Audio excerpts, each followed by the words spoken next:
Vinavahitamastu ma vidvishavarahi. Om Shanti Shanti Shanti.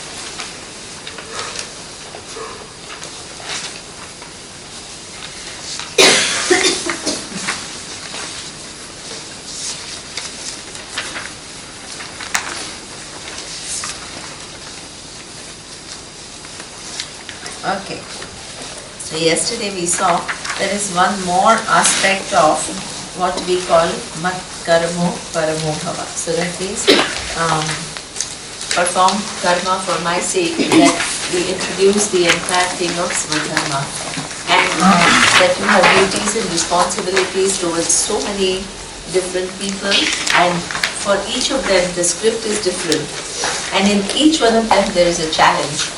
So the bhakta, if you bring, then you're able to have more resilience to challenges. There is like a buffer, that we have. And bhakta also gives you the line of the script. Otherwise, what is the script? The script is the order and what you're expected to do in this order. And this is why Swadharma comes both with performing your duties and responsibilities and drawing boundaries with reference to others' behavior. So that comes with why? Because the guiding principle of any action is I know what I want others to do, and others also know what they want from you. So like that. Okay. Now the next verse we also talked about different. What Krishna is saying that for any of this you need abhyasa. Then karma phala. He said that karma phala is always of 4 types: more, equal, less and opposite. We would like to be all very happy and satisfied regardless of what, but this is not what life is. So, we want to be happy but we end up not being so happy, and that's very natural. So that means when it is more or equal, we tend to be arrogant. But normal thing is, be humble, but how am I going to be humble? So I'm going to be humble because I understand the contribution of so many people in achieving what I have achieved. So the minute I recognize as Ruxandra was saying, when it is my achievement, it seems as though all the credit goes to me. But actually the more and more I understand that so many people have contributed, starting from my parents, then my teachers, then my friends, then different people who walked into my life at different times. Suppose I'm working, all the colleagues, they all participate. The more and more I understand this reality, right? Then the gratitude and humbleness will come very naturally, because it's based on fact. It's not like some cultivated value which has no basis. Okay. Then if it is less or opposite, instead of entering into a blaming or a victim mode, yesterday Jayanta came and it's true that you can't have gratitude when it is less and opposite. What you can do is you can understand. You can understand the fact that it is from the loss, and therefore it is not unfair and I'm not being victimized.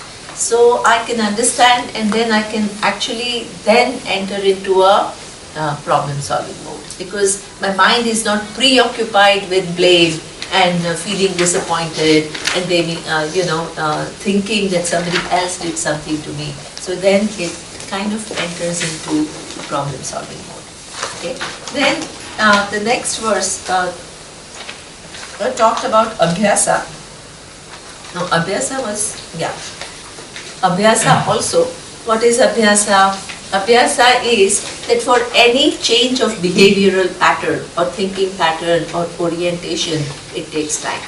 So first we have to recognize that I am not in control, it takes time. And secondly, while I am making the changes, my messages to me are nurturing in nature. I'm not criticizing myself. I'm not telling, oh my God, I still can't do it. I've listened to Gita 5 years and now I am still like this. So you don't enter into this pattern. You're nurturing to yourself. Okay? Now, next. Shreyo Vijnanam Abhyasat Jnanat Jnanam Vishishyate Jnanat Karma Phala Tyagaha Yaga Shantiranantaram. Who wants to read the translation?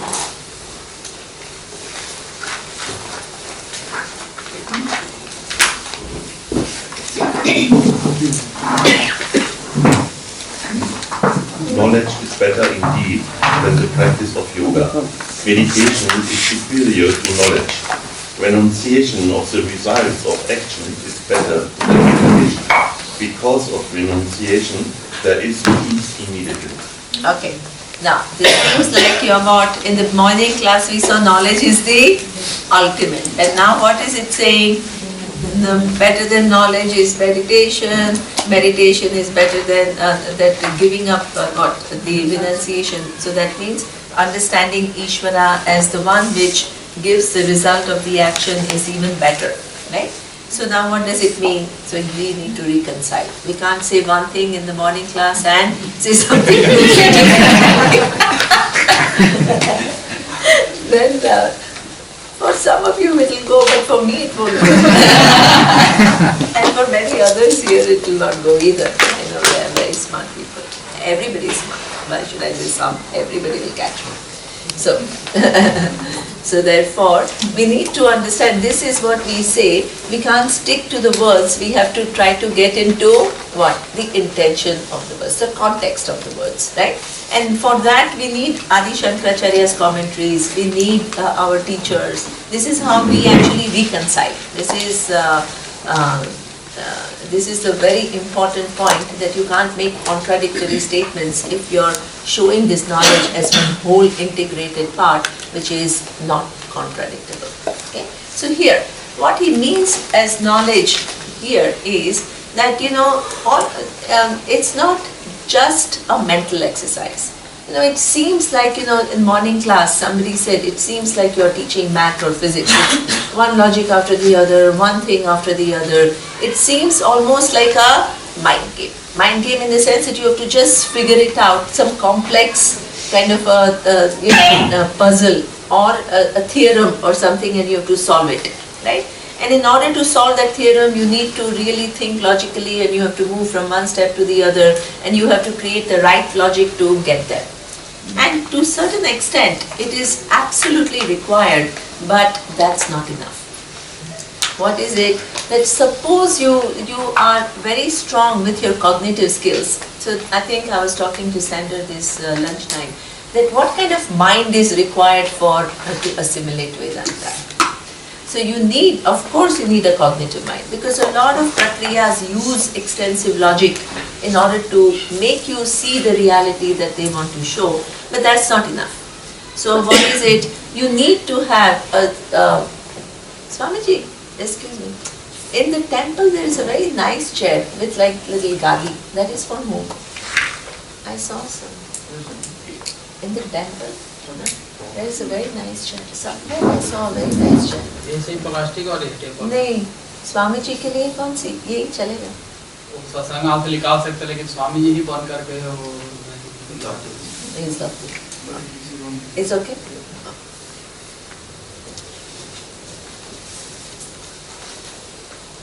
Okay, so that means there is yet another aspect of the mind which also needs to be taken care of, and that is what we call your emotional life, right? Because emotional life, why? Because the emotions that you have, they are indicators. What indicators? They are indicators of the stories which are going on in your mind, right? Unless you have some story, there cannot be so much grief. There can be a normal, as the situations occur, you have a quick response which is in keeping with the situation. But suppose you have a lot of anxiety, there is some story behind it, because that's not within Ishvara's order. Okay? If you have anger issues, then there is some story behind it. So that means, or you have, suppose, inferiority complex. So then there is a huge story about you, about yourself. So that means all these stories are, they constitute your emotional life, how confident you are, how you behave with others, what you believe about yourself. All of this, if you don't have it at a healthy level, then it is not possible to gain this knowledge. You can't have one part of the mind thinking I'm no good and next part of the mind I'm limitless. Not possible, right? So therefore, you need to integrate every different aspects of your being. So therefore, even dhyana, what did we see dhyana was for? Taking care of deep-rooted emotions and orientations. So what Lord Krishna is saying is, there is one aspect of learning which is cognitive, but only cognitive is not enough. For knowledge to be complete, you also need to, the dhyanam we saw, saguna, brahma, vishaya, manasa, vyapara, right? So you are entering into a relationship with Isvara, and for what? First, to understand that Isvara is an all-pervading intelligence that is everywhere, but that understanding has to then change the way you feel about things, right? It can't just remain, oh, it's all-pervading intelligence. That doesn't, again, do anything.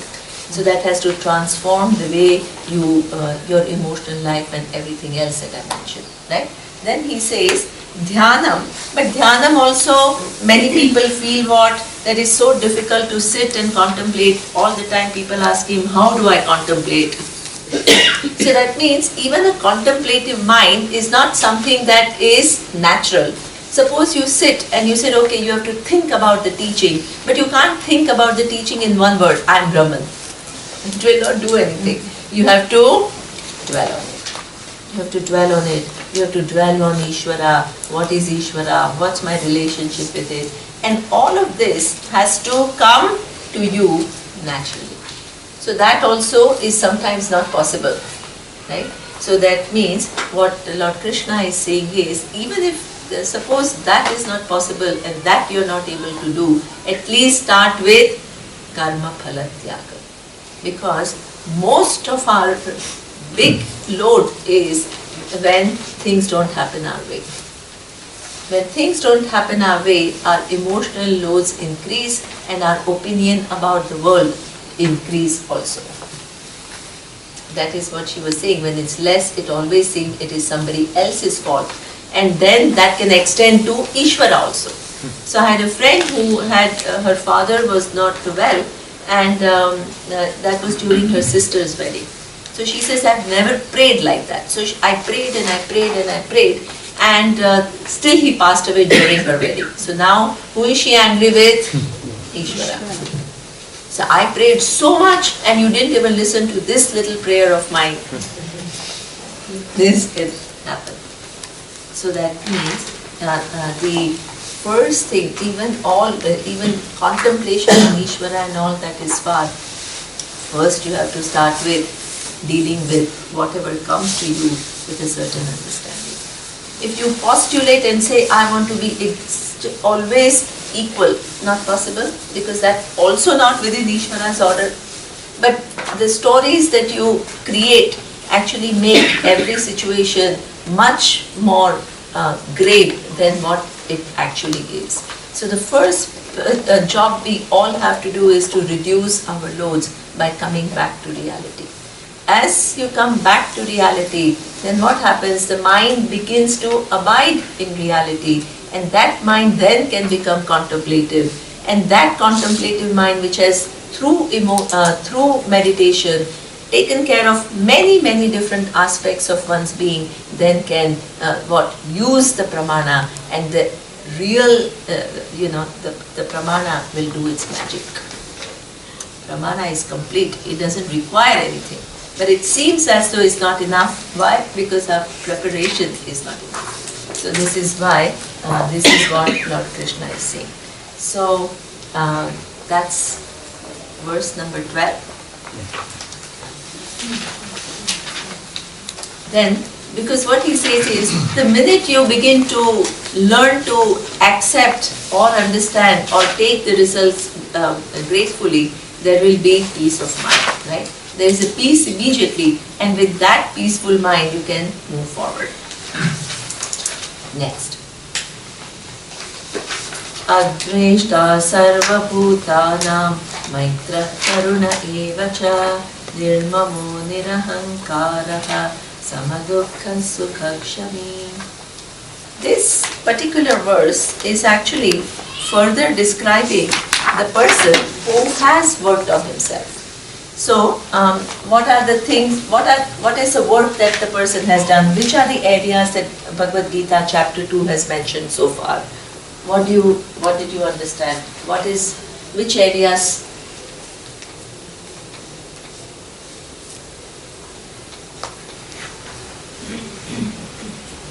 Who is a bhakta? Who is relating to Isvara? Relating to Isvara in so many different ways. What we have seen so far? The relationships to parents, to children, to... That is called swadharma. So duties and responsibilities being met, more or less.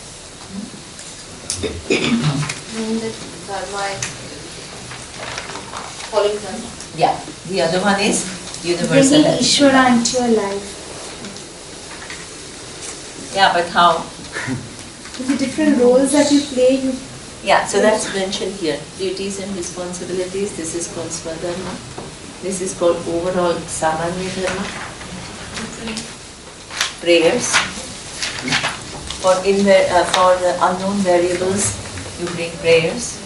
And prayers come from the understanding that Isvara is not one person who's granting all your prayers, but prayer is one of the variables which actually goes into the entire, all the variables which are going to produce a result.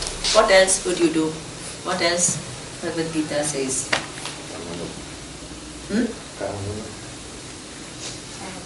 What does Karma Yoga mean for you? That Karma Yoga is like what?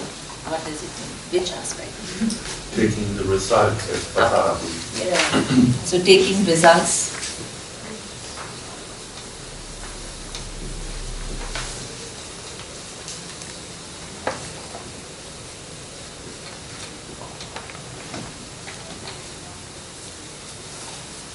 What else? Yes. Working on emotions. Excellent. Working on our emotions.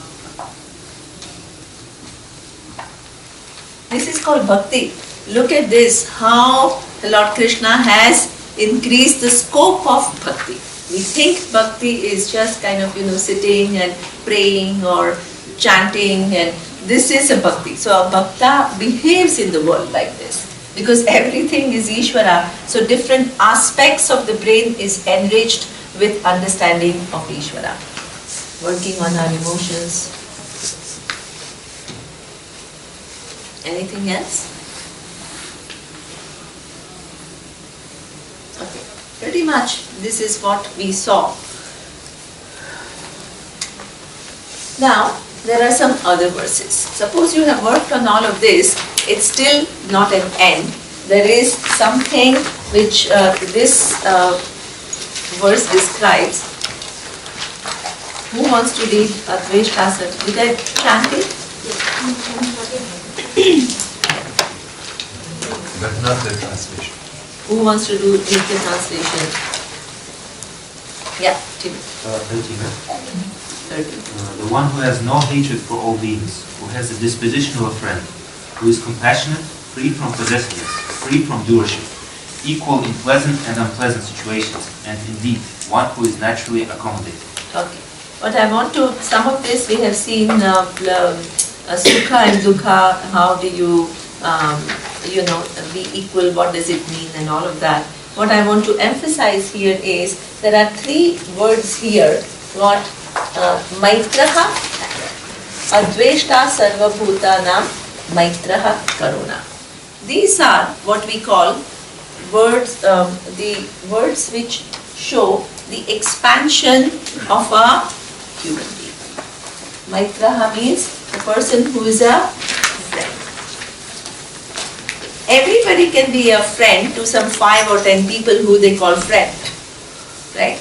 But generally to be friend with reference to a larger group of people that is what we call the person becomes. So what does it mean? There is a beautiful word in Bhagavad Gita, I don't know whether it is here or in some other place, which is called Suhrut. What is Suhrut? Suhrut means we'll go out of our way to help others, but others who are our friends, but just anybody, right? And suppose you are not indifferent to their being. So that means the people that you have care for and concern for, the circle is enlarged. So this is something that I want to give two examples. These verses really remind me of my teacher, because one thing I learned from him is through the classroom, but the second thing I learned from him was just small behaviors of his, and it was just mind-boggling how these values were totally assimilated and so spontaneous. So when we were in Bangkok, our teacher, he had come for a UN conference, and he got a heart attack. So immediately they had to do angioplasty, and he was in the hospital. And when he was in the hospital, after the surgery, angioplasty, he was a little bit in pain. And we are here, and the last thing that you want to do is, you can see is to see your teacher suffering. So we used to kind of call the nurse, immediately, like, please come and help, please come and help. And he always used to tell me, don't call her, don't bother her. I said, why? But you are in pain. And he said that actually I can handle my pain. Maybe she is very busy or with so many other people. I don't want to keep calling her. When you are in pain, generally what is call somebody fast, call somebody fast. And this reaction is exactly the opposite. I can handle it.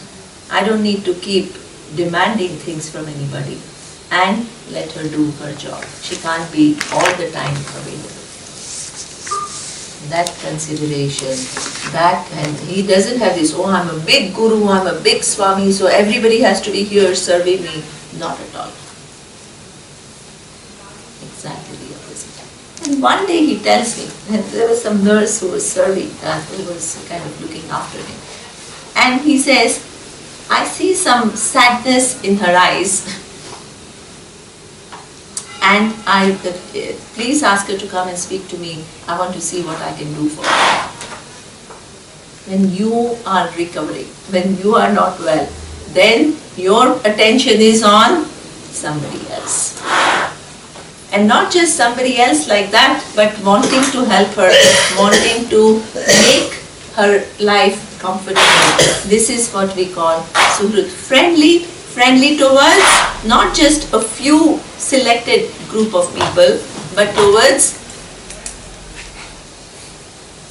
everyone, right? So that means towards everyone who you know very well, who you don't know very well. I will tell you one story which will stick to me for the rest of my life. So once here in Rishikesh, one last story. There was a man who had come to ask Swamiji for help. So he was telling him some financial help. So he was telling him some story of, I need help. Then Swamiji had a class, so he asked me, just find out what he wants. So I was asking him, and as I was asking him, I kind of, I have a little logical mind, so I could tell that the story is not actually holding. So the logics are not working very well. So after the class, I told him, Swamiji, this doesn't seem like a real story. There seems to be some, logical gaps. So what is a normal, rational behavior? That if the person is telling the truth, you try to help. If the person is not telling the truth, then you try to politely say, sorry, I can't do it. Now, when I went to tell him, he told me, I knew it all along. I knew it that he was not telling the truth. Then I said, then why did you ask me to find out? And he says, because I want to show you one thing. What is it? He said that even if I know that he is not telling the truth, I will somehow make him know that he's not fooling me. I know it, and I'll still help him. So I said, why would you want to help somebody who you know is not telling the truth? He says, suppose I tell him that no, I'm not going to help him, or suppose I tell him that you didn't even tell me the true story, then what will happen? He will again label himself as a liar. But I'm not interested in labeling people, I'm interested in effecting change. So how do you bring about a change? Sometimes you have to shake the paradigm of a person. When you shake the paradigm of the person, because what is the nature of the person? Inherently good. So when you shake it, that somehow triggers some thinking processes. You behave exactly opposite of what the person may expect, and then that may reform the person. So this is what he says, that that suppose you convey to the person that I know it, that it's not like you're fooling me or anything, I know it and still I'm going to help you. That will trigger a big change and inquiry in the person. So this is what, that you can actually be that person who is generally compassionate. I understand that you should extend what you are doing to your close friends, to anyone around you who needs help. And how do you do that and at the same time draw your limits? Yeah. Because drawing the limits is something, it's very different. See, one thing is, suppose somebody is pushing you to give something, you want to say no, and you end up saying yes, because you want to appear nice. That is called not putting the boundary. Because what you want is no, but what ends up happening is yes. So then there is some thing. But we are talking about expansion. Expansion means my well-being is connected to others' well-being. And the way universe is designed, the more I help others, actually I'm not doing any sacrifice. The results of this will come back to me. If you're trying to be selfless, what will happen?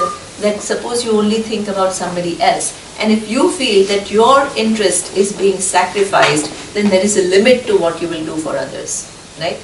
But suppose you change your understanding of the universe, that the more I help others, the universe will give me the same back in manifold. When will you stop? You never stop. You will always expand.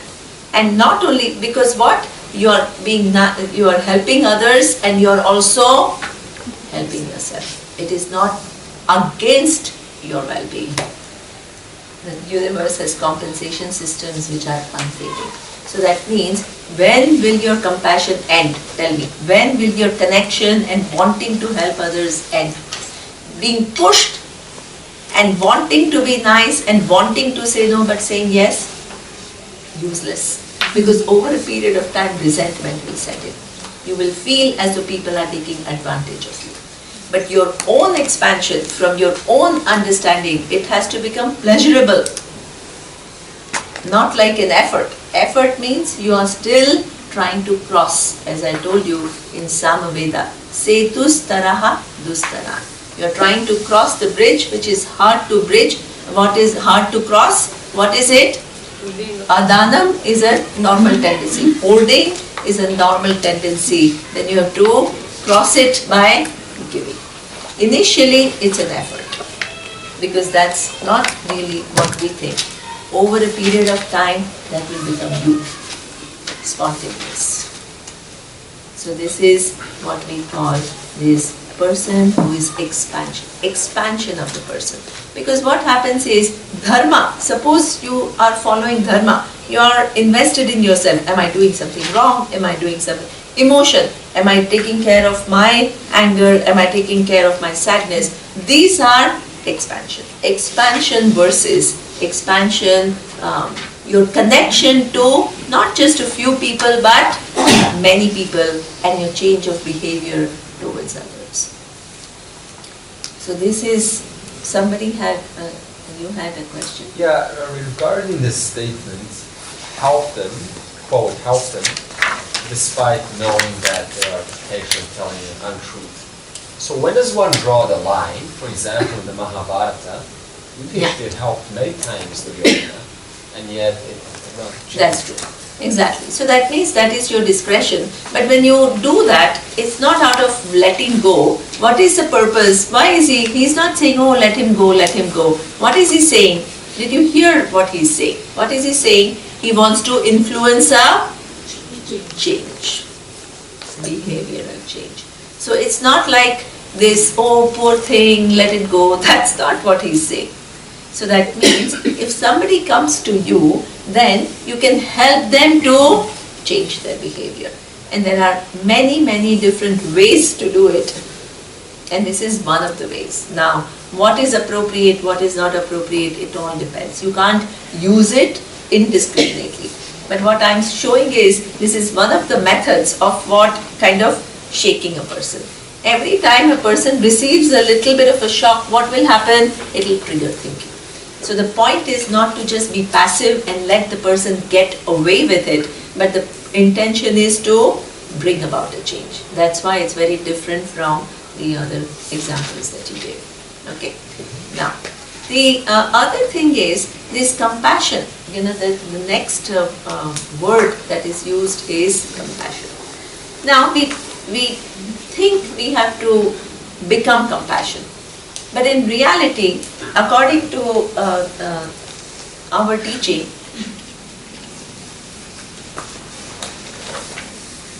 human mind is born with empathy. What is empathy? Empathy is within my physiological system. There is a way in which I recognize pain. Suppose I hurt my hand. What happens? The signal goes to the brain and the brain feels the pain, right? Both maybe the physical and maybe even emotional. Oh my God, what happened to me? So it feels, right? So there is a physiological system within me to feel everything that I feel with reference to myself. But there is a mechanism in the universe that even if, for example, Sita Devi is in pain, hope not. We hope she's always happy and smiling and blooming. But suppose, for some reason, right, whatever, for 1 minute, well, not even one, for 1 minute, 1 second, right? What happens is, if I'm a sensitive human being, what will happen? I will see it. And not only I will see it, it will create discomfort in me. It's not that message. How did it come to me? Not through my physiological system, because that's not my pain centers. But I still picked it up when it is somebody else. So there is a whole mechanism in terms of neurosciences. There is a mechanism in the brain which picks up others' pain. This is what we call mirror neurons. Mirror neurons means it mirrors. It mirrors, so that means even though it's not my system, with reference to others, it kind of tells me that that person is in pain, and what does it do? It creates a certain discomfort in me. And this is part of Isvara's program, empathy. Now, that empathy that is there for everyone, it's not only for some people.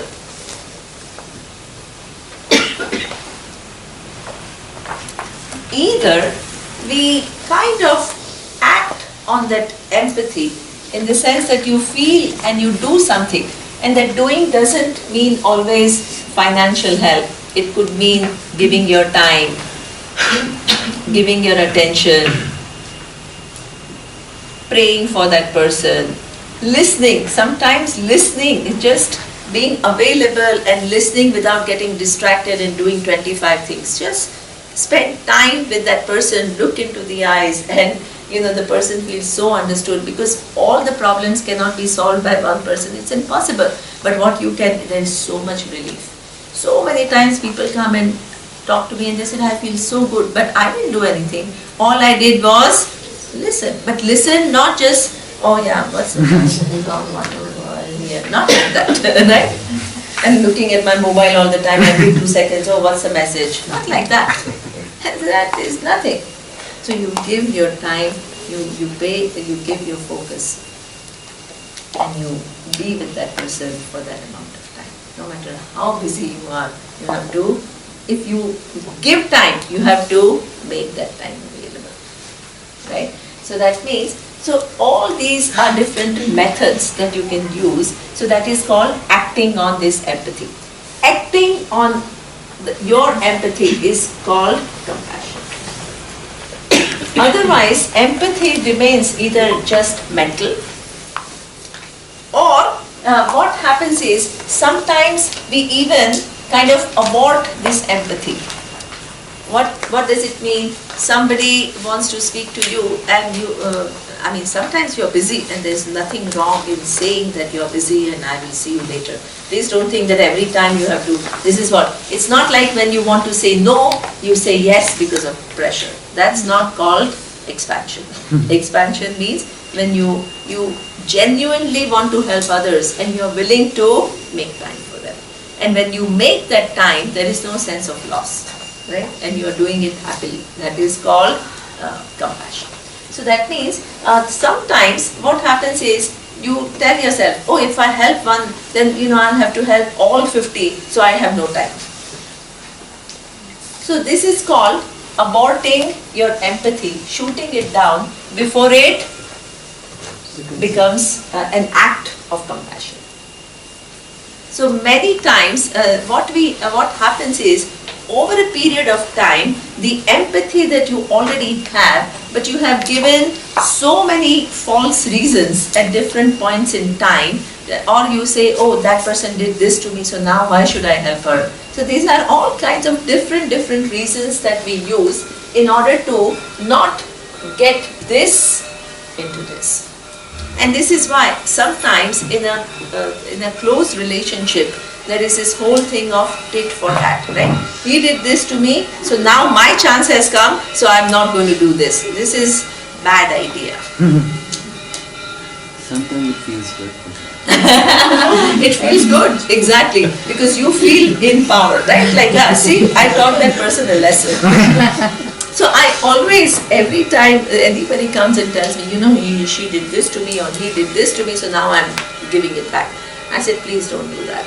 So what do you have to do when that person does something that you don't like? You have to stop that person, because that's drawing boundaries, right? But suppose when that person needs help, it's not like now you did this, therefore, that doesn't work at all. At that time, it's a fresh assessment. Does she really need it, or what can I do, and do what you have to do. Otherwise, these connecting events, what happens, it all is like, you give your power of choice to somebody else. Somebody did this to me, so therefore I'm doing this now. Is your value coming in here? What do you believe in? How do you want to be as a person? What are your values? That person will behave according to his or her understanding and values. But you have to work according to your values. That's what makes you good. That not somebody who's entering into the same mode. What is happening? That person is small and you are becoming equally small. This is no big thing. Right? So that means this kind of a feeling has to be aborted. When we have these patterns of thinking, we have to change and then let empathy be converted into action of compassion. So now, our relationship with others and how do we feel, this is a big indicator, because the natural program is what? When others are unhappy, through mirror neurons, what will be your reaction? You will be unhappy. And if you are really mature, you will try to do something, right? That is what we call compassion. Now, people's thinking sometimes is so distorted that when others are unhappy, it makes you feel happy. This is what we call jealousy. Jealousy, envy. So what has happened is our natural program is so hidden, it's so covered, like the sun is covered by the clouds.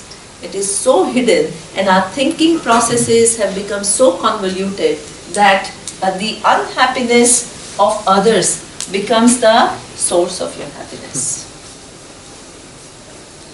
So we need to kind of train the mind to think differently. What is this mind which derives pleasure from what? The suffering of others. It's a very, mind has a long way to go. Right? So what you have to tell yourself is, then you have to redo this program. Now why do you think that somebody else's misery, why should it create happiness in you? Why do you think? Because most probably your self-worth is low. Wonderful. When your self-worth is low, what happens is, when somebody is happy, your normal smallness becomes further small because you compare them to them. Right? So normally you are not feeling, suppose, but when you see somebody happy that you kind of compare yourself to, then you feel even further small than what you normally feel. Now when you feel further small than what you normally feel, there is a human kind of tendency to bring it back to some sustainable level.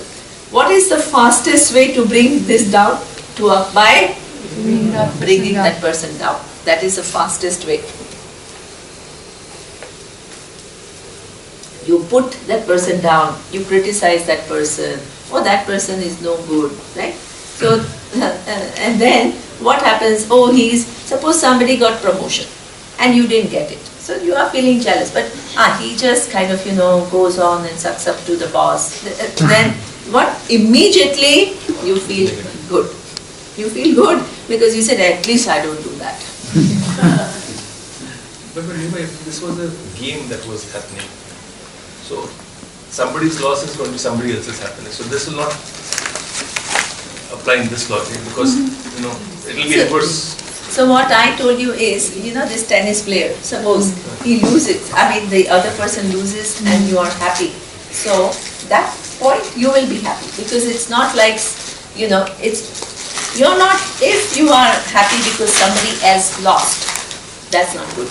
If you're happy because you won, that's wonderful. Do you understand? So that means that's what is the reason? So this is why I gave you that example. You are actually really happy because you won. Then, as Swamiji said, when you go and shake hand with that person, you see the sadness or whatever, that disappointment. Then immediately what happens? You become empathetic. If you are a good human being, that's what will happen. At that point, that whole thing of, I won and all that will calm down a little bit. That is a good mind, that is a sensitive mind which is working as per the program. Okay, now, so this is now, if you are feeling low, this is the bad way to bring your thing up, because what will happen, very soon you will see somebody else and you will, again it will remind you of being down, and what are you doing is constantly putting everybody else down to make you feel good, and that's not a good way of feeling good. So how do you come out of this whole pattern of thinking? So what you need to learn is the very thing. So one thing is, of course you need to, the main problem is your self-worth, and that needs to be improved, and that can improve through, here in this case, through your relationship with Isvara. The more and more you bring Isvara in your life, more and more you see yourself as one of the manifestations of Isvara, with its unique skills, with its unique opportunities, its unique resources. And you have been given free will to do what you want with it. So instead of comparing yourself with everybody else all the time and feeling small, you have to learn to use everything, every endowment that is given to you, and to build on it. So this is the first way that you bring up and the more you begin to use your talents and resources and skills, the less, useless you will feel. This is something which is your self-worth will improve. Okay. Now the second thing is we have to learn, because what is your real feeling when somebody is doing well? It makes you feel small. Why? Because you actually think, what is your real feeling? That person has done well, but you can't handle it. So what you need to do is reinforce your real feeling. So you have to go and tell that person, oh, congratulations, you have done that, because that's your real feeling. The rest is distorted. Because somebody has done well, that you know, but that has made you feel small. So now you are trying to feel better by putting that person down, but what do you need to do? You first need to work on your self-esteem, but with reference to that person you have to reinforce the real feeling, that is, you like it, and not let it distort it further. So you have to go and tell them, oh, you did well. So that means you will see how your relationship with that person will change completely. Instead of seeing that person as your competitor and trying to prove yourself and all that, that person will actually, embrace you, because everybody likes to be appreciated. Who doesn't like to be appreciated? You change the dynamics. So this is what we call working on these distortions. So when you worked on these distortions, the first thing that will happen is when others are happy, you are not totally unhappy. You may be first, before you get back to this normal balance, when others are happy, you are happy. What will happen? You are indifferent. At least you are not feeling small. You are neutral. Neither you are excited, nor you are kind of putting that person down. Now the third thing is, when you feel you are back into the natural Isvara's program, which is working of mirror neurons. When others are happy, it produces happiness for you. You feel happy when others are happy. This is a noble mind. This is a mind without distortions. Now, the final thing, how far can your compassion, who is really a compassionate person? So what is this? That not only you are happy when others are happy, but you contribute towards your happiness. You do something that you can to give them happiness. That means you have grown to the maximum extent possible. That is when you are compassionate. So that means whole Isvara's order is not only working, but you have built on it. When you contribute to their happiness. Yes. Yeah, contribute to their happiness. That means something that you can do to help them, whoever. So others' well-being doesn't threaten you. Neither you are indifferent to it, nor you are just happy just like that, but you actually contribute. That means it takes one more step, your own action. So that is the person that you are talking about. So what we have seen so far is the brain that you are thinking about. Who is a person who is eligible for this knowledge? First we talked about the cognitive skills in the morning class, all the cognitive skills of logic and everything. Then in the evening class, emotional intelligence. And then the third is what we call expansion. Expansion not out of weakness. Not like, oh my God, this person is saying this, I'm afraid and I'm saying yes. That is called weakness. That's not called expansion. Expansion always comes from strength. It comes from your concern. It doesn't come from fear. It doesn't come from feeling weak. That's a very big difference, right? Yielding weak person is not called expanded person. He's just not able to gather up enough courage to stand up. That is not, please don't confuse compassion with this kind of a fear-based person who's unable to, stand up. Okay? So this is why this is an expansion. In modern languages, sometimes they call it spiritual quotient.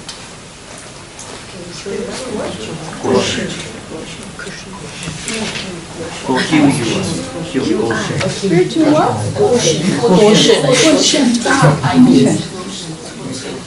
So that means just it kind of a spiritual aspect which is actually, how is it different from cognitive and emotional?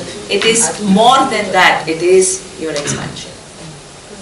Right? So the development of brain has many different dimensions. Okay? So this verse is talking about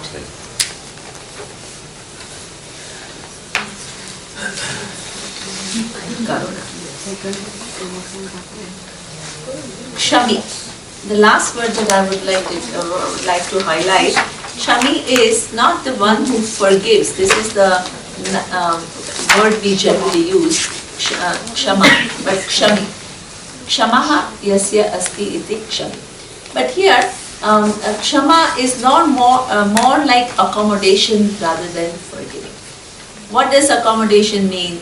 Accommodation means you understand that others are either because of their own issues, or it is your perception, or whatever, it is your dynamic. So that's why things are not exactly as you would like them to be. Forgiving means it's kind of a, I'm right, the other person is wrong, and I'm so good that I'm going to forgive the other person.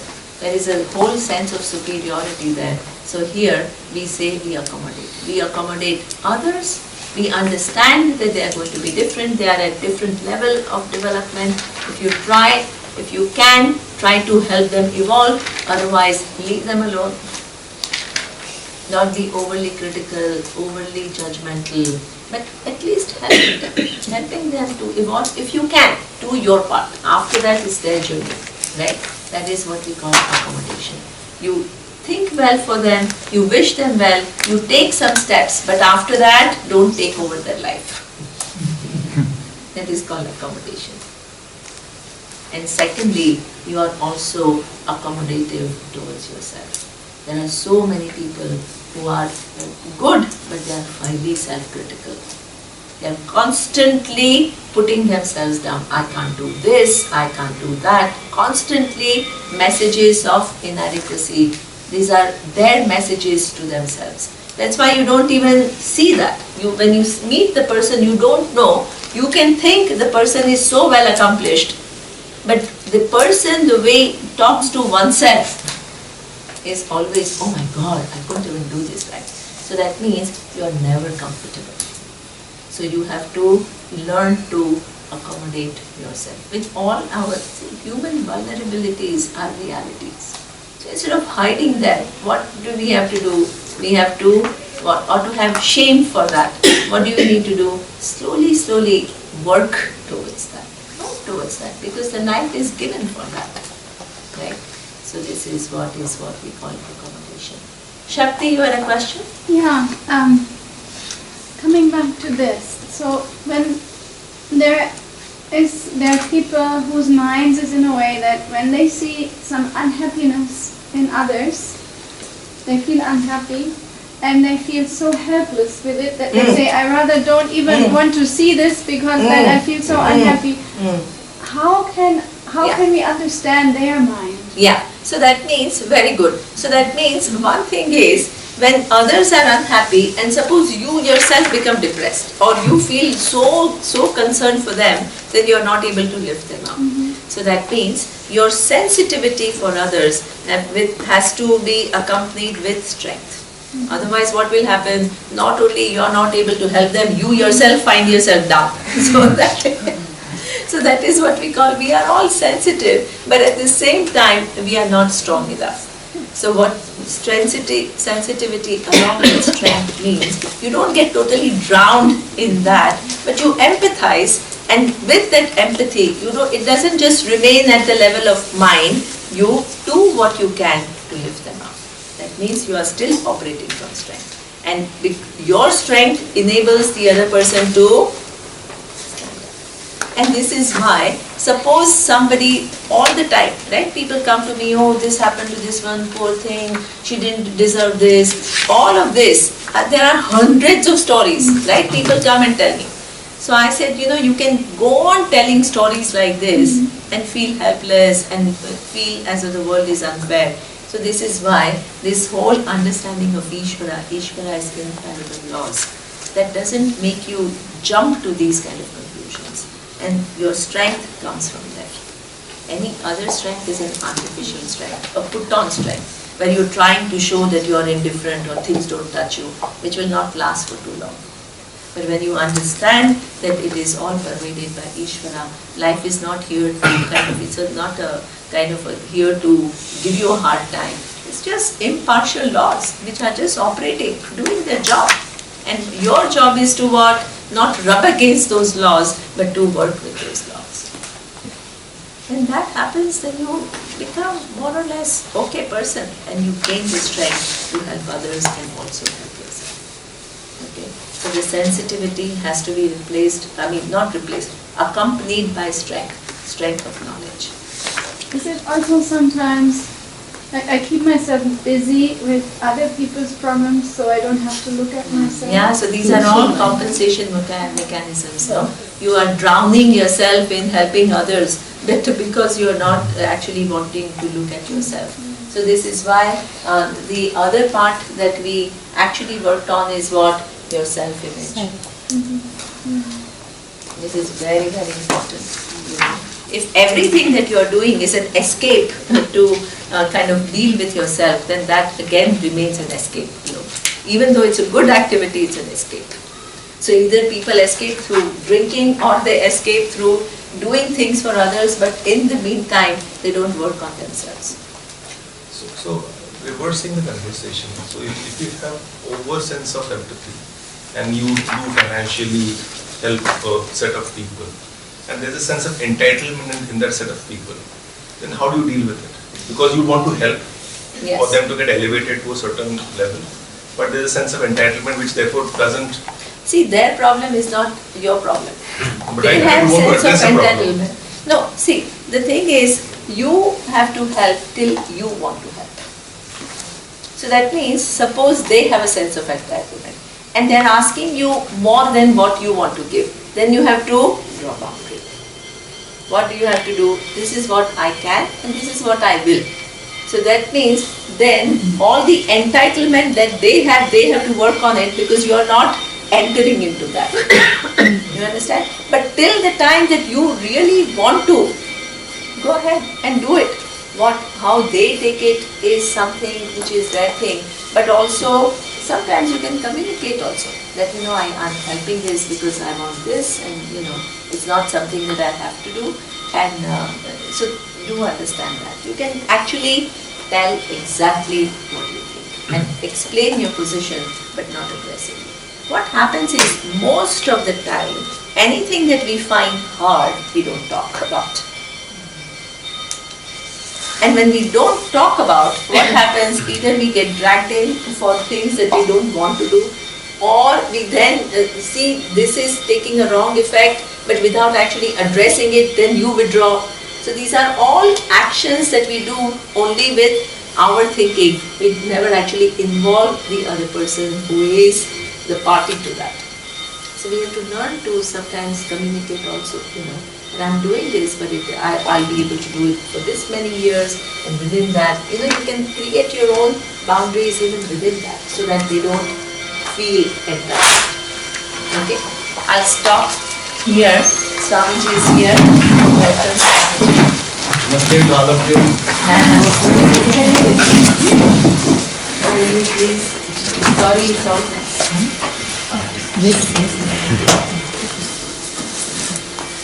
You're comfortable on the chair or here? Here, Swamiji. Where? This is better. Surya will introduce Swamiji.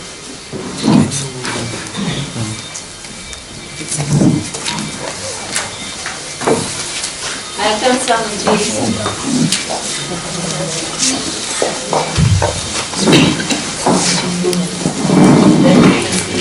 These words will speak for themselves, but just a personal introduction. So, yeah, you fix this and then you start. So yeah, you can start. So, Swamiji, as I told some of you, for me I see him as, let's say, a continuation of Puja Swami, really. In terms of both his scholarship, he was my Sanskrit teacher during the course I did, where Puja Swamiji was taking Vedanta and Swami Sakshatji was taking all the Sanskrit and all the Prakarana Granthas. And in the absence of Puja Swamiji, he was like teaching us also all the main text as well. So he was this silent presence all the time during the course I had. And this is one thing. So you will see when he will speak.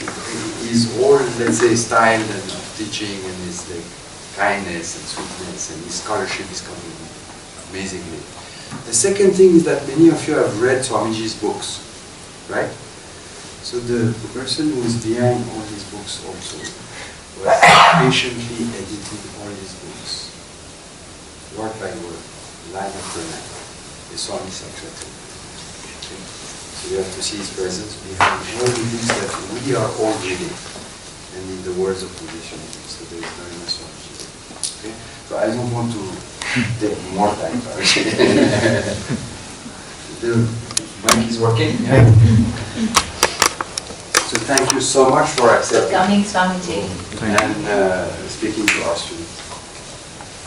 I have only 20 minutes there.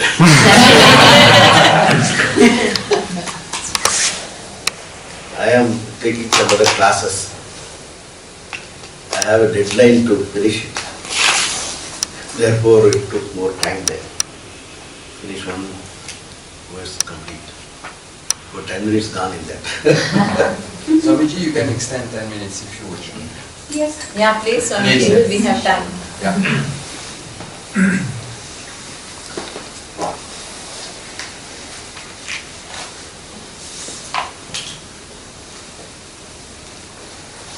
We are all listening to Shastra for quite some time.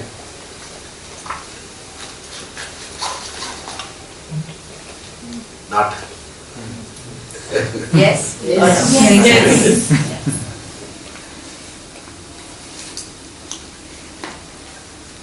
There are certain topics which precede the study of Vedanta.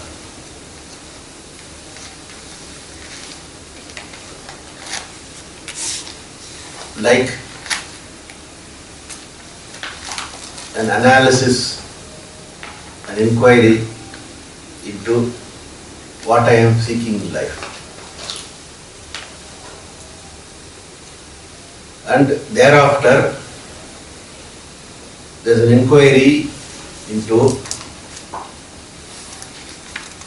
what will give me what I am seeking.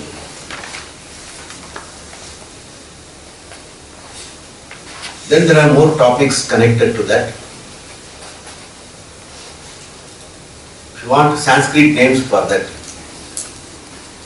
one is called Purushartha Vichara. What I am seeking in life. Where will I get it? What I am seeking in life. That is Pramana Vichara.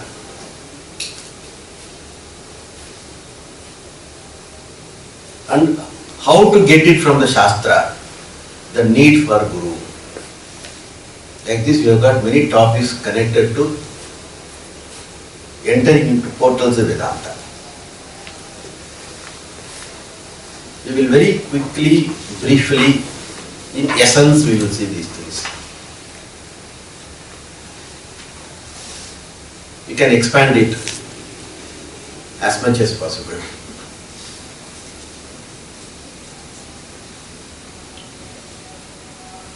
Let us see what we are seeking in life.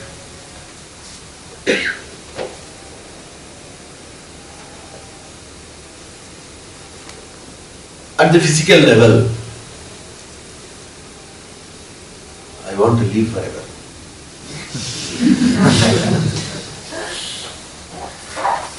If Bhagavan gives us the choice, you live as you choose your life. You choose your lifetime. Will anybody give an end for it? Everything goes well. If everything goes well, supposing I am 16 always, then there is no question of my leaving this world. I want to live forever. This is a basic urge. It's naturally there, inherent. In every being it is inherent. To live forever.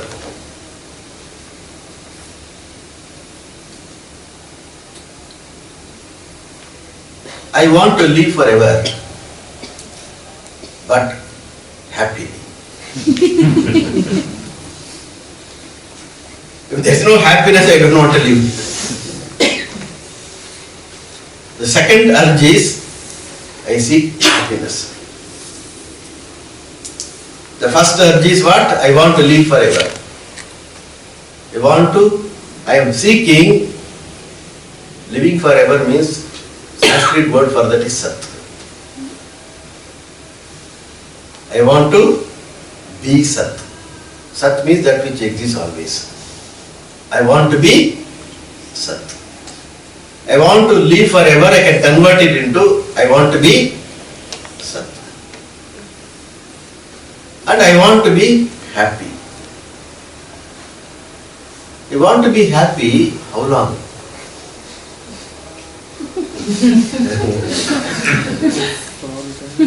I want to be happy in the morning, evening doesn't matter.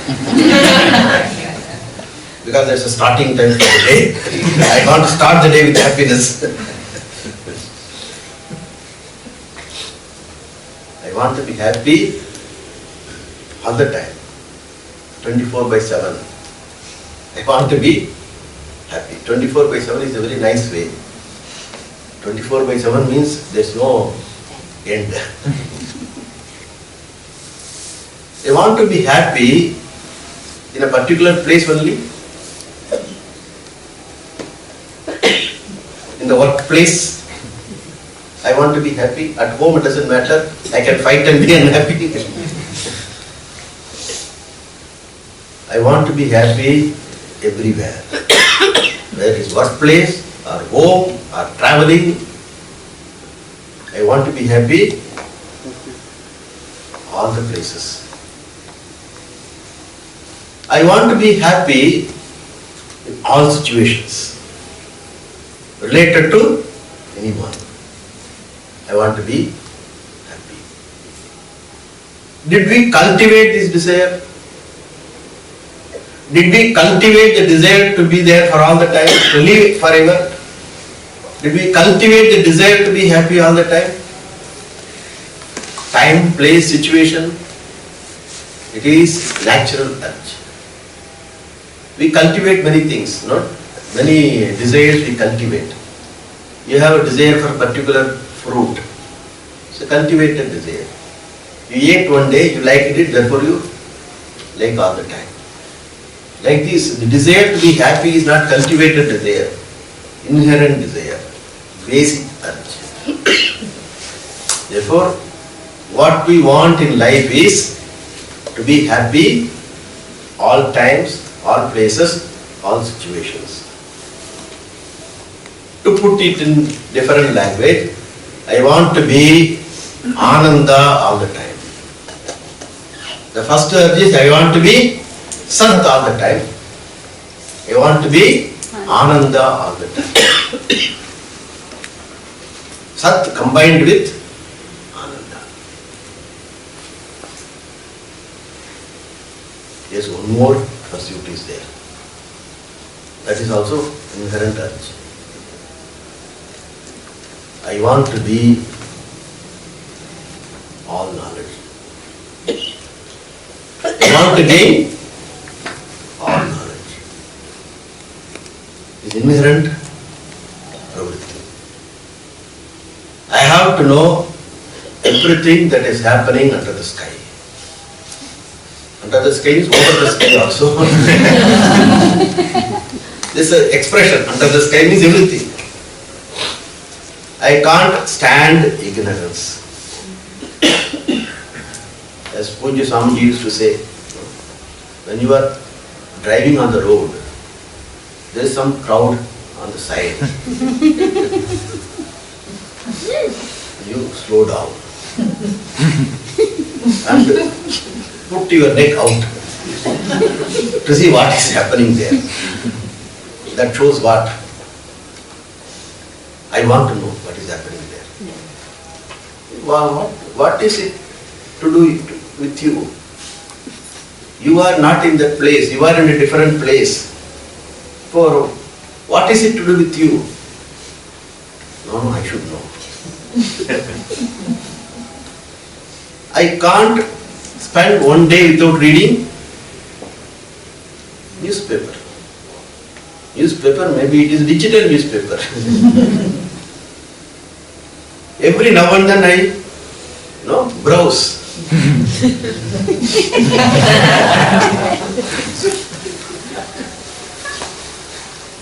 Browse what? What is happening where? Therefore, this is also basic urge. I want to be in control of everything, knowledge-wise. I want to know everything. How much you want to know? There is no limit. Whatever I can gain, I want to gain. There is no limit for that. Therefore, I want to be Chit. Chit represents knowledge. Chit is consciousness, represents knowledge. Because knowledge abides only in conscious being. Therefore, I want to be Chit. My pursuit for knowledge, any knowledge, indicates I want to be Chit. Where there is no ignorance. Now you tell me what I am seeking in life. Huh? Sakshatkritananda. Sakshatkritananda is given a name by Shastra. What's the name? Brahman. Sakshatkritananda is given a name in Shastra, Brahman. Therefore I am seeking what?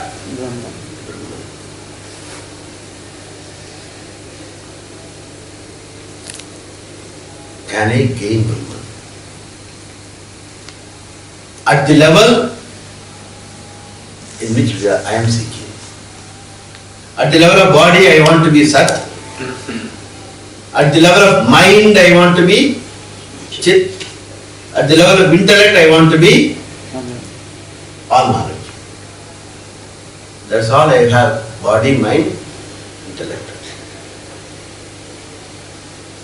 There is no fourth. Sense organ go along with mind and intellect. All the organs of action go along with body. Only 3 levels. At all the 3 levels, I am seeking Sat Chit Ananda. But am I getting it? Can I get it? First is am I getting it? Then can I get it? Can I live forever? Not possible. We know. We may not like to think about it. But that is bitter truth. At the level of body, I cannot live I can live forever.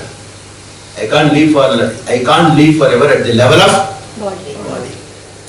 It has got an end, subject to disappearing. At the level of mind experiences happiness. At the level of mind, can I get limitless happiness? Impossible. Mind being what it is. It all moves. It all moves. Mind is defined as what is moody is mind. Constantly changing. Therefore, it can't retain even simple happiness for a length of time. Lot of factors go in happiness. I can get a small piece of happiness when I get what I desire. What I desire, I should get at the right time. I have a desire for ice cream. If I get it in December in Rishikesh, what's the use of it? No use. Elsewhere in the globe, maybe where it is hot season, it is okay. At the right time, at the right place, you should get the right thing you desire. Then there is a small piece of happiness. Ice cream, how long it will give happiness? When I get the thing I desire, at that time my mind should be right disposition. It can take off. When the thing is there, I was looking for the object, thing is there, I got it at the right time, at the right place, mind is moving. It's not there to experience, enjoy that object. So many things have to be in line. They have to stand in line. Time, place, desired object. In these days, very difficult. Fast changing world. You desire for latest iPhone you desire. By the time you get it, next model has come. With great difficulty, it's not easy like ice cream. To get an iPhone is not easy. Latest model you got. Even that doesn't stay. Next day there was new version. Therefore, it is impossible to get the ananda that I am seeking at the level of mind. Pieces of ananda is possible. Pieces of ananda comes in between sorrow, in between unhappiness. Now and then interspersed with happiness. Swami used to say, dukkha, dukkha, you know what is dukkha? You have got all the time dukkha, dukkha, dukkha, dukkha, suddenly was sukha. Then again dukkha comes. This is how we got the sukha. Happiness. Limited. At the level of the mind, therefore, very evident. We need not talk much about it. At the level of mind, happiness that we are seeking is impossible. What about knowledge? Knowledge, you forget it. Because it is very strange. When you gain knowledge, your ignorance should reduce. To the extent the knowledge you gain, to that extent ignorance should reduce, go down. But more the knowledge you get, more the ignorance is. Ignorance increases. Little bit of knowledge I got, ignorance increases so many times than the knowledge. This is the truth of knowledge. Because I did not know that such a thing existed. Now I got the knowledge of such a thing is there. Along with that knowledge, what comes? So many aspects of that thing which I did not know.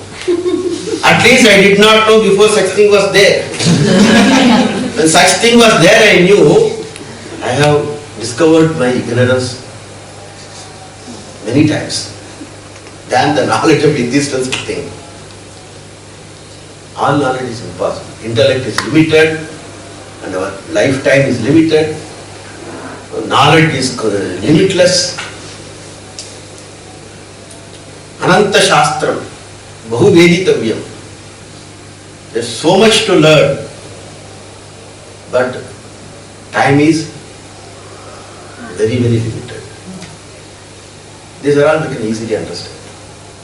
At the level of buddhi, there is no all knowledge possible. That's why we keep on dropping. As we grow, we drop that. Okay, it's not for me. I can't learn, drop. Then again after some time, other one, no, it's not possible for me, drop. You keep on dropping instead of trying to know more. After some time you completely drop. Enough of knowing. Let me manage with whatever I know.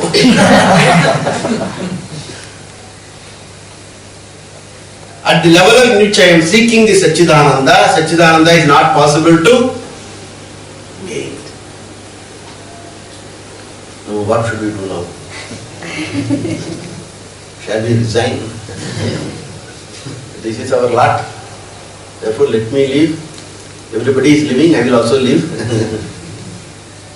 With experiencing a little bit of happiness now and then.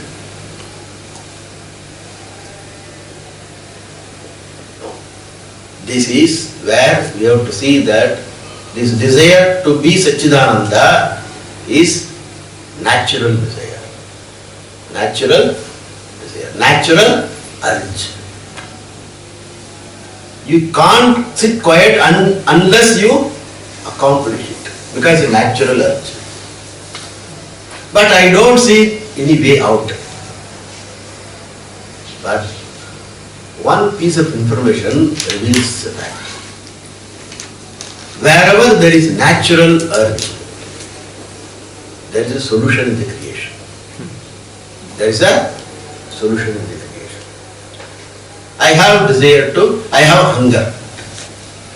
Hunger is what? Cultivated by me. If it is cultivated by me, I can drop it. Hunger is not cultivated by me. Hunger is naturally there. And hunger is naturally there, therefore there is a solution in the creation. Food is provided in the creation. There is a thirst is there, natural. There is a solution in the creation, water is there. And any natural desire that you have, there is always a solution in the creation. Natural desire, Satchidananda is natural desire. Therefore, there must be a solution in the creation. So I can't just drop it because there must be a solution. The solution is not in the way I am seeking. At the level of body, mind, intellect, I am seeking. At that level, it is not possible. At the same time, solution is there because the solution is not there. You have an urge, but there is no solution. Then that is defect in the creation. That is a defect in the creation. Bhagavan gave us this urge, but he did not give a solution. Therefore it will be what? A dot in the black dot in the creation. Can we say it can be a black dot in the creation? Creation is intelligent creation. It is not haphazard creation. Intelligent creation. To talk about the intelligence in the creation, you require many classes. Take any one thing, you can discover that. Take your body, you can discover that. Very intelligent creation. Created by Isvara, who is Sarvajna, all knowledge, all power. Isvara's creation, there cannot be any defect. If there is a defect in Isvara's creation, he is not Isvara. We can't expect some defect in the creation of Isvara. Therefore, there must be a solution. Then look for it. You come to know the solution is in the Shastra. Solution is in the Shastra. Shastra says, you are that Brahman. Shastra says, you are that Brahman. I was trying to get Brahman, get Satchidananda at the level of body, mind, sense complex. I was thinking I have to acquire Brahman. I was thinking I have to acquire Brahman. You can't acquire Brahman. It's not possible. You already analyzed it. It's not possible. Therefore, the only solution is I am already Brahman. Shastra says Tattvamasi. You are that. You are that Brahman. And what is the source for this knowledge? Shastra. Shastra means Vedanta, Upanishads. They tell you are Brahman. But I don't see I am Brahman. When you look at the Shastra and look at yourself, Shastra says you are Brahman. I know I am not.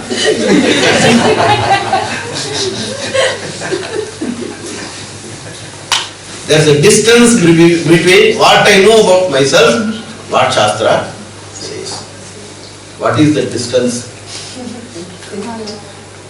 The distance is ignorance. Ignorance is the distance. Then we have to look into what is that Shastra. That Shastra has to be understood as a means of knowledge. Very important to know Upanishad is the means of knowledge. Unless you look upon the Shastra, Upanishads as a means of knowledge, you will not have the right attitude towards Shastra. Shastra is not giving some mandates. Shastra is not giving you something over which you have to work upon. Vedanta. We are not talking about the other part of Veda. Other part of Veda deals with a lot of rituals. We are not talking about that at all. Shastra reveals something. Therefore, we have to look upon Shastra as a means of knowledge. Means of knowledge means when you listen to Shastra, knowledge takes place and that is the end of it. You don't have to do anything with that knowledge because it is you. It is not some indirect knowledge. Shastra is not giving you knowledge of something away from you. It is talking about you. Words of Shastra are talking about you. I am not away from me. I am self-evident me. Self-evident, that is important. Shastra does not reveal I am there. Shastra does not reveal you are there. I am self-evident. Everyone is self-evident. We don't use a means of knowledge to say I am. If I ask you, are you? Are you? How can you say I am? What pramana you use? To say this is, something is here. To say it is, I have to use a means of knowledge. No? I see. Then it is. If I did not see, if you ask me, I will say I don't know. I use a means of knowledge to say thing is. Without using a means of knowledge, you cannot say anything is. How do you say you are, I am? What pramana, means of knowledge did you see? Did you use? Did I see my body and say, yes I am? You look at and see. Did I look at my body and say, yes I am? Your answer is instant. Moment I complete my question, immediately you say, yes I am. You are not using any means of knowledge. It is very important. Pramana does not reveal your existence. Reveal the existence of Atma, yourself, in your true nature. Pramana removes your misconceptions about yourself. I am is okay, and what I am? I am. That is instant. I am self-evident. What I am? You have got a big biography. What I am? A big biography. All of them are misconceptions about yourself. Every one you say, I am, plus something, that is misconception.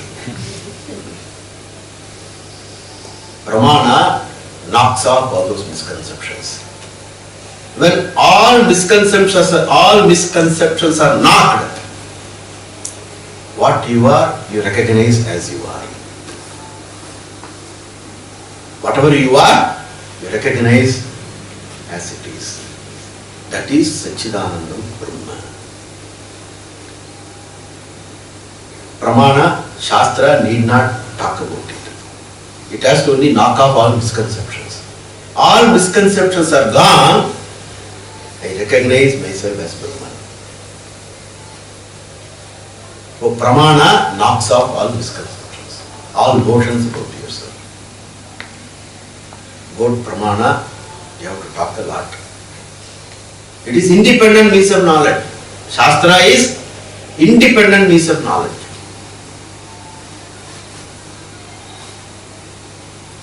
Shastra alone has access to yourself, self. I have ignorance and I require a means of knowledge to know myself. That means of knowledge has to come from outside. I can't figure out because I am already ignorant. If I figure out something about me, it will be only ignorance plus something. I can't figure out about myself because who figures out is me. And who is that me? Ignorant me. About ignorant me, you can't figure out something better. Therefore it has to come from outside.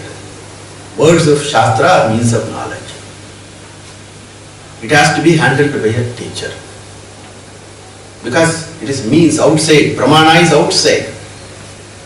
You have Pramana Buddhi, is called Pramana Buddhi in the Shastra. It has to be handled by teacher. Because the individual is Brahman. The individual retaining his individuality, if he studies scriptures, individuality will remain as it is. It will only grow in strength.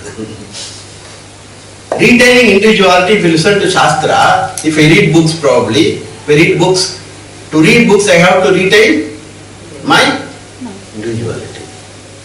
Whatever you read will be superimposed on individuality.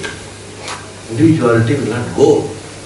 When I listen to Shastra, I can surrender to the words of Shastra handled by teacher. Individuality is sublimate. Finally discover that individual is Brahman. It has to come from teacher. It has to come from external means, that is Shastra, because no other Pramana has got access to self. All the Pramanas other than scriptures, they have got no access to yourself.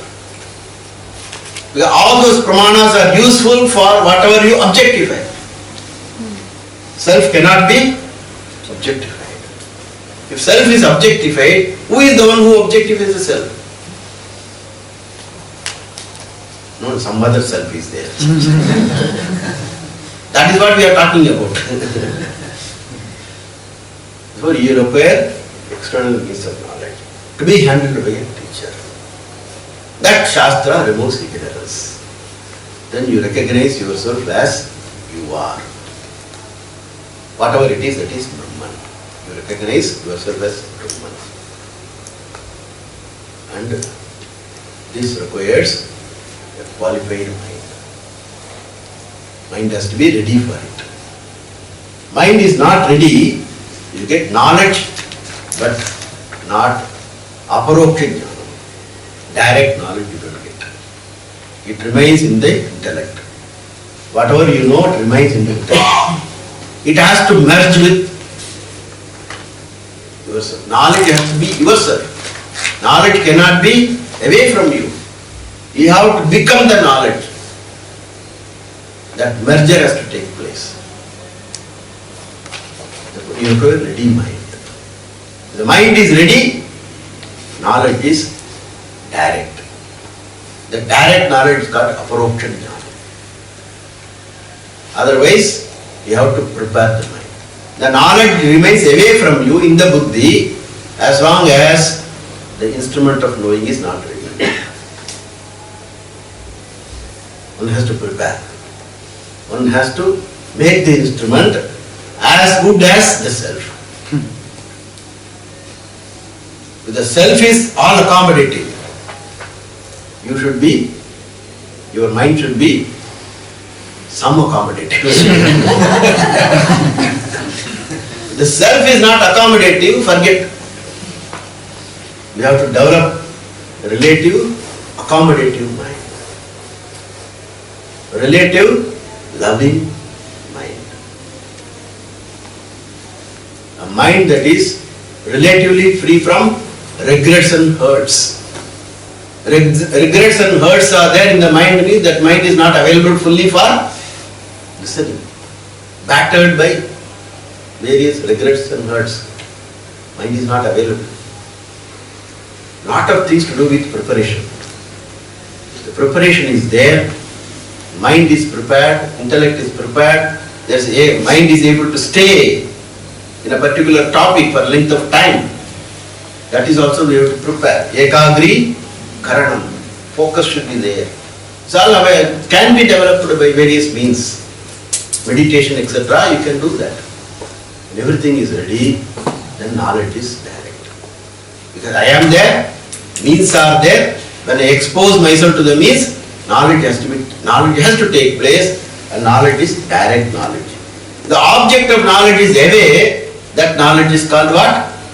Paroksha jnanam, indirect knowledge.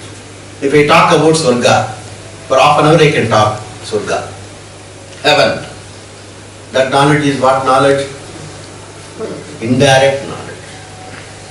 It's a paroksha jnana. If Shastra reveals about me, I am not away. Therefore it should be what kind of knowledge? Direct knowledge. Knowledge takes place. I recognize I am Brahman. That is freedom from bondage. Freedom from samsara. How long I have to listen? Everything is nice. I want to gain moksha. How long I have to do this listening? Until you gain moksha. Om Tat Sat.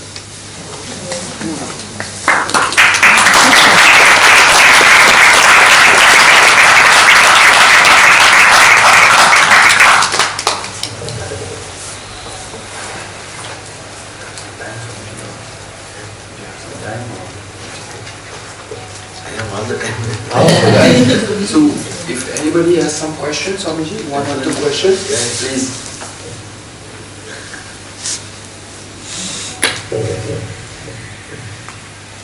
Hi. So, could you emphasize or could you describe what is the importance of a guru? The guru knows the tradition of teaching, how the Shastra has to be handled. There is a way of handling the Shastra. And everything is, whatever you come across, whatever is this, whatever you come across, this world, it doesn't enjoy the reality that you give it to it. It doesn't have the reality that we give to the world. In fact, Shastra says it doesn't have any reality. The world doesn't have any reality. And what is the real? Self is the real. Atma is the real vastu. Satyam. Atma is Satyam. The world is Mithya. Mithya means it is name and form. It's a name and form like a pot. Pot. What is the content of pot? Clay. Clay is always there. Pot, name and form, comes and goes. The weight of the pot is what? Weight of the clay. Minus weight, what is pot? Minus weight, what is a pot? It doesn't exist. Doesn't exist. The world is like that. World doesn't exist really. The reality of the world belongs to the reality of cause. Because clay is the cause for pot, similarly the cause of the Jagat is the reality, not the effect, name and form. This has to be revealed through a system, through a teaching method. This teaching method, the Guru knows. If the teacher, Guru knows this method, then I can also know. No, Guru did not know by himself. Guru got it from his teacher. That teacher got this method through his teacher. A Guru did not get this method by himself. It cannot be figured out. It has to be taught. He got it from his Guru. He got it from his or her Guru. It goes without any end. There must be a Guru he figured out without learning. Who is that Guru? Dakshinamurti. Isvara is given a name Dakshinamurti when he functions as teacher. It is coming down. That's what we call parampara. Guru Sishya parampara. My teacher knows how to unfold this. This prakriya is called Adhyaropa Apavada Prakriya. Adhyaropa Apavadabhyam Nishprapancham Prapanchete. This is the krama, method of teaching. This we could never have figured out. Guru is necessary for handling this Shastra through the time-tested prakriya. This method of teaching is there, therefore that is unfolded by Guru. I can't figure it out, therefore you have a Guru. There are many reasons for that. Guru is necessary. Another reason I will give you. When I study Gita, I study. I have not listened to anybody. I have taken the book, Gita book I took, and I am reading. What is the Tatparya of Gita? I have to know. What is the content? Purport, they say. No? There is the essence of Gita. If I have to know the essence of Gita, I have to go through all the verses one by one. Then only I can find out what is the essence of Gita. But when I go verse by verse, I have to understand the verses in the light of the essence. Without keeping that essence in the mind, I will not understand the verses. I should have the knowledge of the essence in order to understand each verse. Understanding of each verse depends upon the understanding of the essence. Understanding of essence requires understanding verses. This is called what? Catch 22, they say. Anybody knows what is catch 22? Either way you are doomed.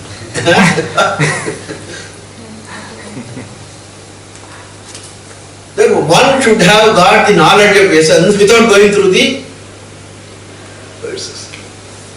He has the essence, he can interpret all the verses.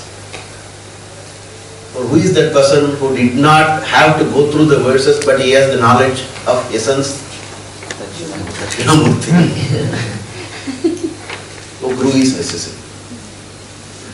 Guru who comes in the tradition, not modern Gurus. There are not, modern Gurus means they are Gurus by themselves.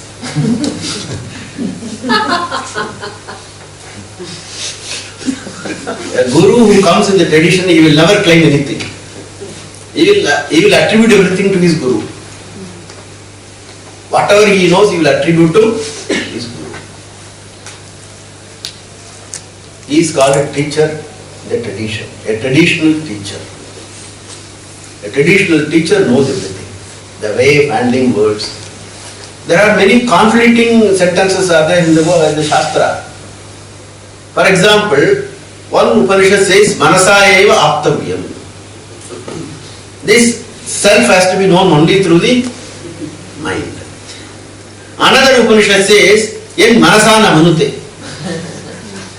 It is not known through the mind. What will you do?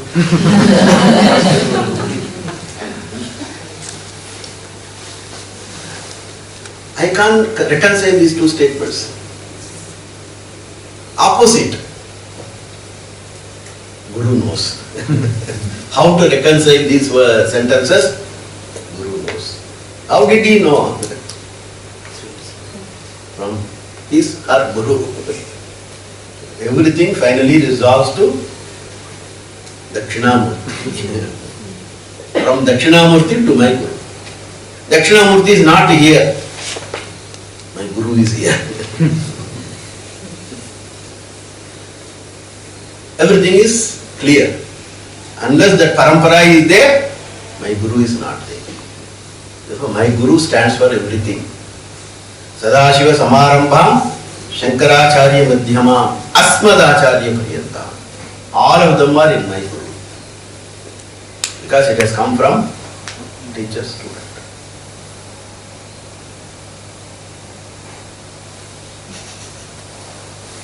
Swamiji, can you tell a story about Swamiji Dayananda? Like an interesting story that you remember? We have published a book. Is it released already, this book? Yes, but if somebody has released it. In the States they have released it. And it is coming in our newsletter. Every issue we have a one story. I have compiled that. I have compiled and gave it to the ashram to publish in the newsletter. For 108 stories. Nice. You see our newsletter. Past newsletters, it started about 6-7 months before it started. You will get every 1 month story every month. Till then you can tell us. Maybe one from me right now. Maybe one from me right now.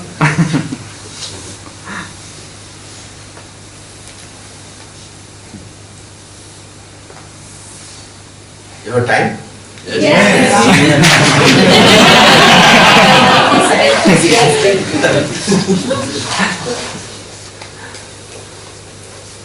I'll tell the first story.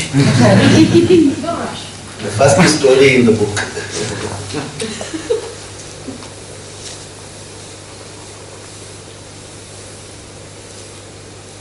A Pandit. He was crossing the river in a boat. It's all very, it's a raft, not a secured boat. And one who was taking him across the river is a simple village guy. This Pandit entered into a conversation with this boatman. Just wanted to know about the boatman. He is a scholar, therefore there is a pressure to reveal his greatness.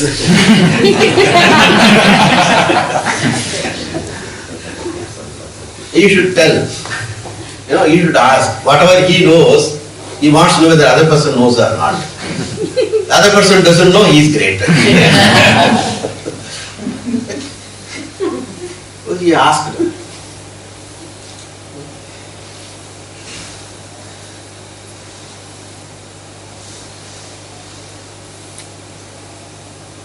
do you know the language? No? Whatever language they are, both of them are belonging to.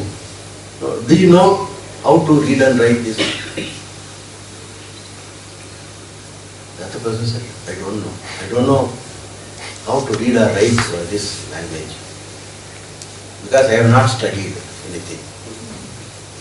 I have not gone to the school. I have not gone to the school even for shelter from rains. Meaning, He doesn't know even school.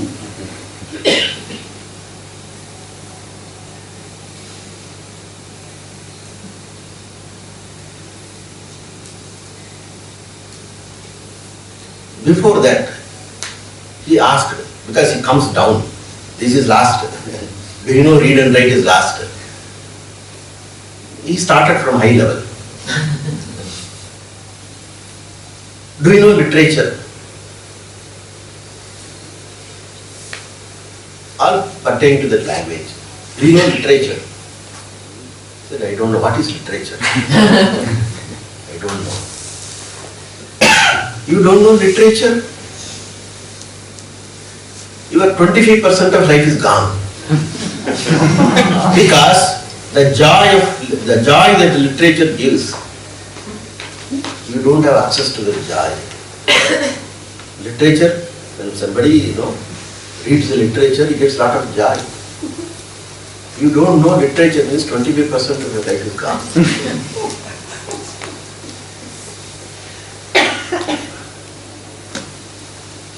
Do you know simple mathematics? He said, I don't know. I don't know any calculation. Without mathematics, without simple additions, deductions, multiplications, what can you do in life? Life is full of calculations only.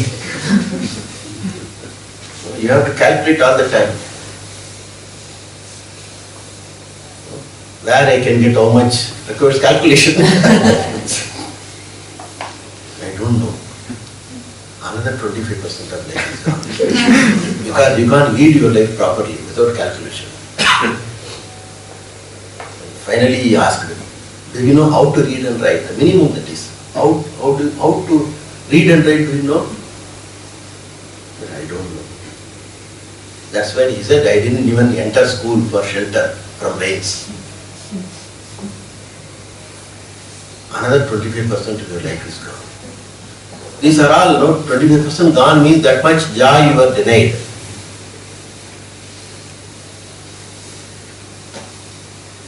That time, the Pandit saw some leakage in the boat. Water was gushing inside. Gradually, the level is increasing. Now, Pandit is afraid now. This person says, I don't know this, I don't know that.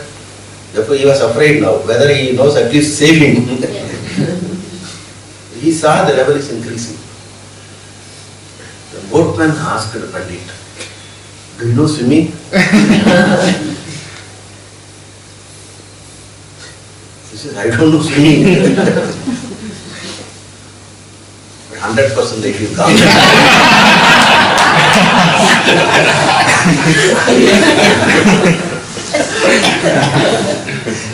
This is called, swimming is called Tarana Vidya. Tarana means swimming. Tarana Vidya. If you don't know Tarana Vidya, 100% is gone now. Similarly, if you don't know Tarana Vidya, all other Vidyas are useless. What is Tarana Vidya? Tarana means you have to swimming across the ocean of samsara, ocean of this limited existence. That is called Tarana Vidya, that is self-knowledge. If you don't have self-knowledge, everything else is useless. Therefore, one should first know Tarana Vidya. Otherwise, 75% of our life is gone.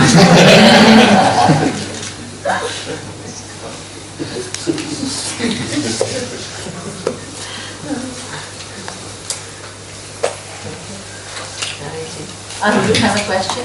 Yeah, I was wondering, could you recommend sadhanas for a group like this? What sadhanas would you recommend for a group like this? Sadhanas are all individual based. Yeah, some general ones like, no. Every individual requires particular type of sadhana. That you have to find out from your teacher. You have to discuss, find out. This sadhana is not a general. It is all specific. Sadhana is specific. Because the problems are unique. Each one's problem is unique. The solution is based on individual problem. Oh, we can talk about general sadhanas and we can pick up what is useful to you. I have to talk about sadhana. Therefore, we have got sadhana panchakam. There's a text called sadhana panchakam. 40 steps are there. I have to know in which step I am. From there I can pick up. You have to talk to your teacher and then find out what is suitable to you. First they have to understand you. And then they will recommend the specific sadhana for you. Okay? Thank you very much.